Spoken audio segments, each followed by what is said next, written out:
You ever feel like keeping up with all the financial news and the regulations, it's just this constant uphill Oh, battle. definitely. Like you're wading through this mountain of information just trying to figure out what really matters. Yeah. Well, you're not alone. That's pretty much why we do the deep dive. We take these really dense, kind of complex topics. Think of it like us sorting through that information overload for you Right. and pull out the key stuff, those little nuggets that make it all click. And today's deep dive is it's really tailor-made because you shared a really interesting research paper with us. Yeah. So our mission today is to unpack that together, really understand how the SEC, that's the Securities and Exchange Commission, obviously decides which companies they're going to investigate for potential financial misreporting. Right. And this isn't about like when a company's already facing charges splashed across the headlines. No, no, this is earlier. We're going behind the scenes, trying to understand that very first decision. What makes the SEC even start, looking closely at a particular company? Yeah, that paper you sent really does shed light on this often kind of opaque process. Exactly. And the research, it basically points to three main things that shape the SEC's thinking when they decide to launch an investigation. Okay. First, they look at, well, how likely is it that a company actually broke the rules? The researchers call it regulatory noncompliance. Makes sense. Second, they think about how much attention a company's already getting from, the private sector lawsuits, bad press, that kind of thing. Right. External pressure.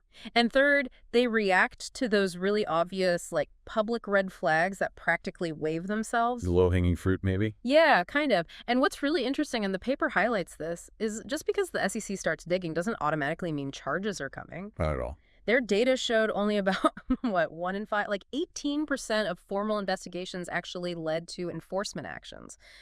Which really underlines how important it is to understand that initial filtering, right? The SEC, they've got limited resources, limited people. Mm-hmm. They have to be smart about where they focus their energy to, best protect investors and the market itself. So the big question we're digging into today, all thanks to you pointing us to this paper, is what lands a company on the SEC's radar in the first place? Okay. All right, let's jump into that first driver then. This likelihood of regulatory noncompliance. How does the SEC even try to figure that out? Well, fundamentally, the SEC is trying to prioritize cases where they have a strong hunch about wrongdoing Okay. and also where pursuing that case can send a really strong message, deter others from doing the same thing. Right, so as an example. Exactly. The researchers talked about two key things here. Case merit, basically, how likely they think they are to actually prove a violation, Uh-huh. and the deterrence message, how much investigating this company could reinforce important rules and sort of signal the SEC's priorities. So they're looking for cases they think they can win and wins that will hopefully make other companies think twice. That's the idea. Okay, so how did the researchers measure this? Like, what specific things did they look at to gauge this likelihood of noncompliance? They use three main indicators, or proxies, as they call them. The first one is new regulation exposure. Okay, what's that? It basically looks at how often a company mentions a brand new accounting rule, or SEC regulation, in their annual report, their 10K. Right. Within the first 3 years after that rule comes out. The thinking is, if a company's talking a lot about a new rule, Mm-hmm. it suggests it's really impacting them, and the SEC might want to make sure they're, handling it correctly. They want to make sure those new rules are actually being followed. Ah, okay. So if a new rule about, say, revenue recognition comes out, Right. and a company in that sector suddenly dedicates pages to it in their filing, Yeah, that might make the SEC think, maybe we should take a look. precisely. That's the logic. The second indicator was called L&M patents. Patents. How does that fit in? Yeah, it's the natural log of basically the number of patents a company files. That sounds a bit odd at first. A little. But the researchers argue that a high number of patents can signal that a company is really active in like new emerging areas, Yeah. cutting-edge tech, new business models. Okay. These are often areas where maybe the rules aren't perfectly clear yet, or where investors might not fully grasp all the risks involved. Right, uncharted territory. Exactly. So the SEC might scrutinize these really innovative companies a bit more closely just to make sure investors aren't left in the dark. Interesting. So it's like the SEC is thinking, okay, they're inventing new things. Let's make sure they're not inventing new ways to mislead people, too. Sort of, yeah. making sure the disclosures keep up with the innovation. Okay. And what was the third indicator for non-compliance likelihood? The third one is paint beat forecast. That's the percentage of times a company has beaten Wall Street analysts' earnings predictions over the last 3 years. Ah, consistently beating expectations. Right. And the idea here is that always beating those forecasts can create this intense pressure on management to, keep the streak alive. Yeah, I can see that. And that pressure, well, it could potentially lead to cutting corners, maybe even fudging the numbers a bit to maintain that successful image. So, paradoxically, a long history of positive earnings surprises could actually make a company more likely to be investigated. The thinking is, maybe those expectations were managed a bit too perfectly. So it's almost like looking for companies that seem a little too good to be true, questioning how they're getting those results. That's the underlying idea, yeah. And the study found a pretty clear link for all three. Really? Yep. SEC investigations were definitely more common for companies with higher exposure to new rules, more patent activity, and a history of frequently beating those earnings forecasts. And was this just like a small statistical thing, or did it actually make a difference in the real world? No, it was economically significant. The study estimated, for example, that moving across the typical range for how much companies talk about new regulations, that increased their chance of investigation by about 8%. Okay, 8%. Which, isn't trivial when the baseline chance is low. For consistently beating earnings, the increase was way bigger, around 21%. Wow. And even just one extra patent filed in a quarter was linked to about a 15% higher probability. So yeah, these aren't small effects. Okay, so the SEC is definitely trying to get ahead of the curve, trying to spot potential rule breakers early. Now, what about that second driver, exposure to private sector scrutiny? Right. Why would the SEC care if, others are already looking at a company? Well, the researchers suggest a couple of things. Partly, it's about the SEC not wanting to look like they were caught sleeping on the job. Ah, optics. Yeah. If a company's already getting hammered by lawsuits or negative press, and then it turns out there was major fraud, it looks really bad for the SEC if they weren't even looking into it. It could damage their reputation. And it's probably also tied to, career concerns for the people working there.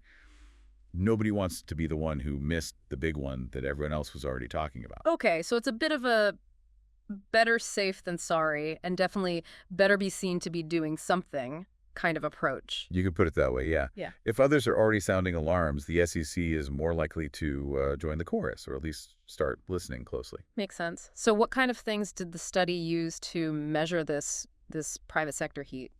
They looked at three main indicators again. First was past industry litigation. Okay. That's the percentage of other companies in the same industry that got hit with securities lawsuits in the last 3 years. Ah, guilt by association almost. Sort of. Yeah. If a whole sector seems prone to litigation, it might suggest broader issues, and the SEC might look harder at individual companies within that industry. Like, if there's smoke in the neighborhood, let's check this house too. Right. Okay, what else? Second indicator was neg press articles. Pretty straightforward. Just the number of negative news articles about the company. Yeah, that seems obvious. Bad press attracts attention. Absolutely. More negative coverage can highlight potential problems and just increase the public and political pressure on the SEC to step in. Makes total sense. And the third measure? The third was analysts following. Basically, how many financial analysts are regularly covering the company? Okay, why does that matter? Well, companies with more analysts following them tend to be bigger, more visible.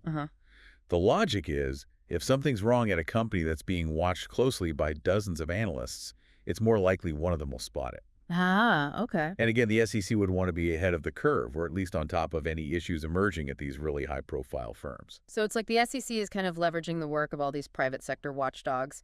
If analysts or reporters are digging around, the SEC pays more attention. That seems to be part of it, yeah, using their signals. And the study found clear links here, too. For all three? Yep. Companies in industries with more past lawsuits, companies with more negative press, and companies with more analysts following them all were more likely to face an SEC investigation. And again, was this significant? Did it really move the needle? Oh, yeah. Moving across the typical range for industry litigation risk, that boosted investigation probability by about 18%. Okay. For negative press and analysts following, the impact was much bigger, each increased the probability by around 41%. 41%. Wow. So getting bad headlines or having a lot of analysts watching you really ups the chance of an SEC inquiry. It seems to, significantly. Okay, 2 drivers down. Let's hit the third one. These conspicuous public trigger events. What exactly are these? They sound pretty obvious. They often are. They're essentially those easily identifiable events that just scream potential problem Right. and signal the SEC to maybe start digging. Right. And crucially, they often require less initial legwork from the SEC because the issue is already kind of out there. Makes sense. Less digging required initially. Exactly.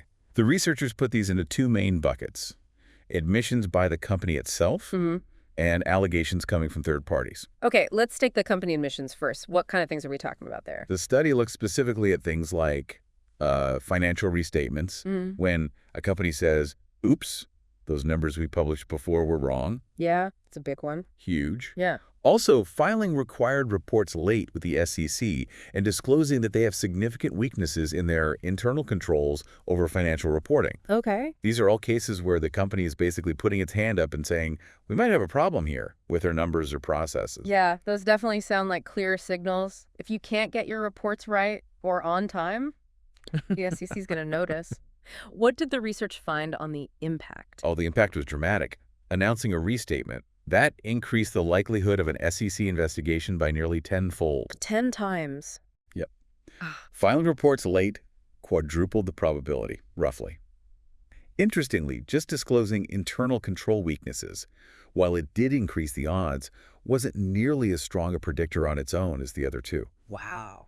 The big takeaway is admitting errors or failures, especially restatements, is like painting a huge target on your back for the SEC. Tenfold is just massive. Okay, so if a company restates, you can pretty much bet the SEC is taking a look. Yeah. What about the other kind of trigger, the third-party allegations? What's in that category? This covers things initiated by outsiders. So investors filing securities lawsuits against the company. Right. A big sudden crash in the company's stock price.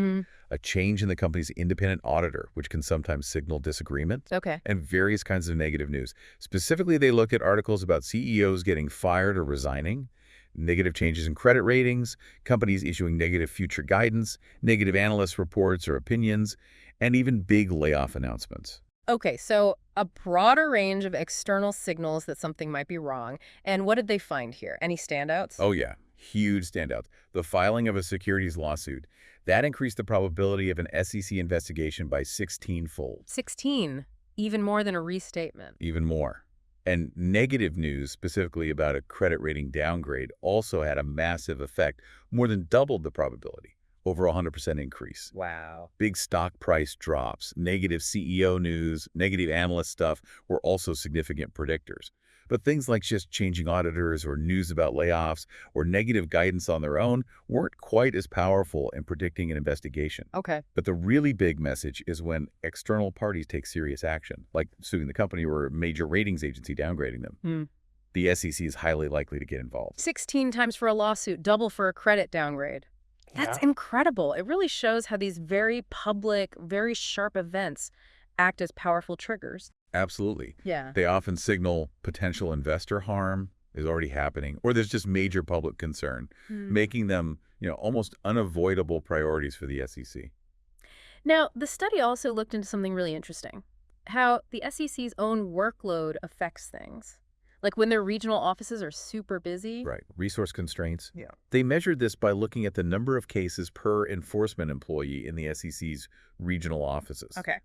And maybe not surprisingly, they found that overall, the SEC just initiates fewer investigations when their offices are swamped. Makes sense. Limited bandwidth. Exactly. There's only so much they could do. But did being busy change which cases they decided to pursue? Did it shift their priorities? Yes, and this is where it gets really fascinating. The study found that when the SEC was constrained, when offices had higher workloads, their tendency to investigate based on that first factor, the likelihood of regulatory noncompliance, and the second factor, exposure to private sector scrutiny, that tendency actually increased. Wait, so when they're busier, they focus more on those? It seems so. It suggests they become even more selective, really zeroing in on cases where they have stronger initial suspicions of wrongdoing or where external parties are already making a lot of noise.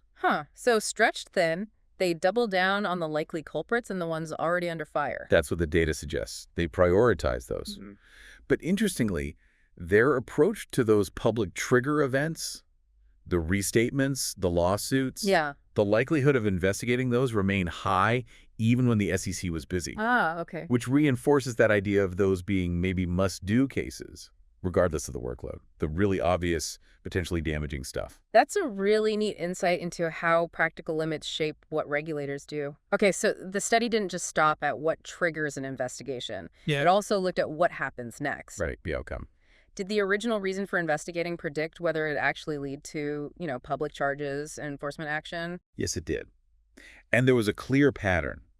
They found that investigations that started because of a higher perceived likelihood of regulatory noncompliance, Okay, the first driver. and those triggered by those conspicuous public events like Yeah. restatements or lawsuits, The third driver. those investigations were significantly more likely to actually result in public charges later on. Okay.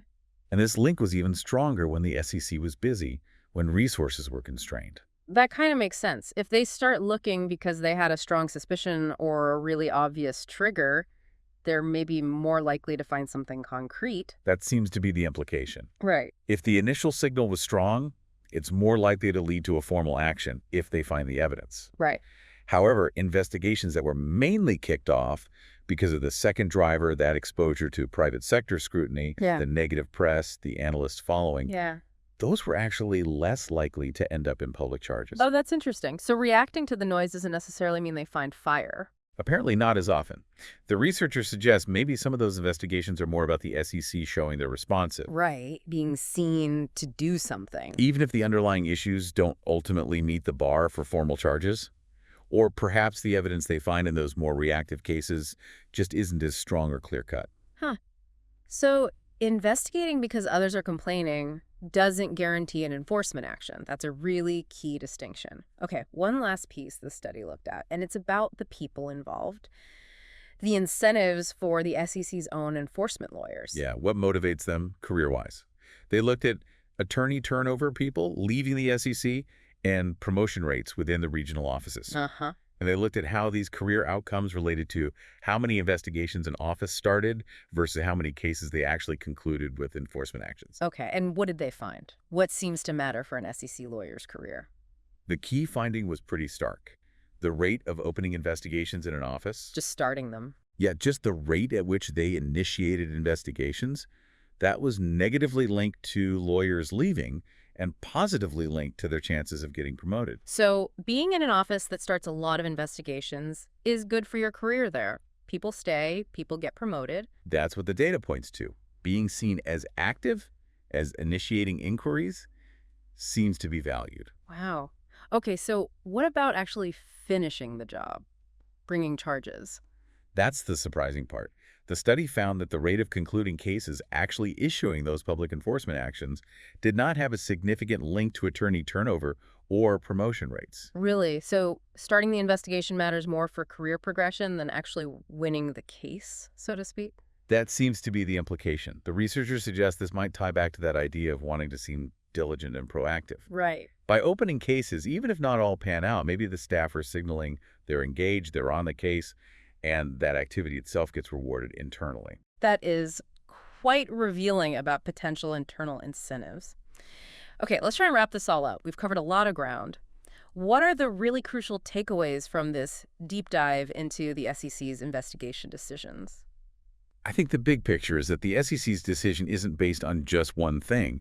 It's this mix, right? Yeah. They're trying proactively to find companies likely breaking rules, using signals like new regulation exposure or patents or those earnings beats. Mhm. They're also definitely reacting to external pressure lawsuits, bad press, analyst attention, and they absolutely jump on those big, obvious public triggers like restatements and lawsuits. And their own workload shapes those priorities. Exactly. When they're busy, they seem to get even more focused on the likely noncompliance and the external scrutiny cases, while those big triggers always seem to get attention. Okay. And then, crucially, the reason they start looking actually tells you something about whether charges are likely down the road. Right. Noncompliance risk and public triggers are more likely to lead to enforcement. While just reacting to private sector noise is less likely to. And finally, The very act of starting investigations seems to be important for the careers of the people inside the SEC. So understanding all this really gives you, the listener, a much clearer sense of how this whole regulatory machine works. It's not just about who gets charged, but who even gets that initial scrutiny. Absolutely. It peels back a layer on financial regulation, helps make sense of why certain companies suddenly find themselves under the SEC microscope. So here's maybe a final thought for you to mull over. Given everything we've discussed, the mix of proactive searching, reacting to noise, dealing with resource limits, the internal incentives, what does this tell us about the balance the SEC strikes, between actively policing the market and just responding to fires as they pop up? And how might that balance ultimately influence how companies behave and how much confidence you as an investor have in the system? It's definitely something to think about. Good question to leave with. Well, thanks for joining us for this deep dive. We really hope it's given you a much better handle on this really complex but super important part of how our financial markets are overseen. And seriously, thank you again for sharing that research paper. It really sparked a great discussion. My pleasure. It was fascinating stuff.